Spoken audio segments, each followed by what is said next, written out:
ভুবনেশ্বর কুমারকে নিয়ে বড় মন্তব্য করলেন ভারতের প্রাক্তন স্পিনার রবিচন্দ্রন অশ্বিন। অশ্বিনের মতে আগামী ওডিআই বিশ্বকাপে ভুবনেশ্বরকে অবশ্যই খেলানো উচিত, কারণ গত 2 বছর আইপিএলে বেঙ্গালুরুর হয়ে ভুবনেশ্বর দারুণ বোলিং করছেন এবং বেঙ্গালুরুর ব্যাক টু ব্যাক চ্যাম্পিয়ন হওয়ার পেছনে ভুবনেশ্বরের বড় অবদান রয়েছে। আর আমরা ক্রিকেট ফ্যানেরা অনেকেই চাই যে ভুবনেশ্বর কুমার আবার ভারতীয় দলে ফিরে আসুক, আবার সেই ভারতীয় জার্সিতে ভুবনেশ্বর কুমারের আউটসুইং ইনসুইং এর চমক সবাই দেখতে চায়। কিন্তু এই বিষয় নিয়ে ভুবনেশ্বর কুমারের মতামত একটু অন্যরকম।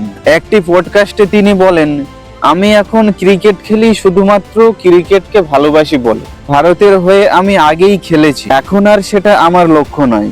ভুবনেশ্বর কুমার শেষবার ভারতের হয়ে খেলেছিলেন 2022 সালের নভেম্বরে, তারপর আর ভারতীয় দলে সুযোগ পাননি। কিন্তু এবার আইপিএল এ ভালো পারফরমেন্স করার কারণে ভুবনেশ্বরকে নিয়ে আবার আলোচনা শুরু হয়েছে। এখন দেখার বিষয়, নির্বাচকরা কি ভুবনেশ্বর কুমারের অভিজ্ঞতার ওপর ভরসা করবে নাকি নতুন প্রজন্মের ক্রিকেটারদের নিয়েই এগিয়ে যাবে।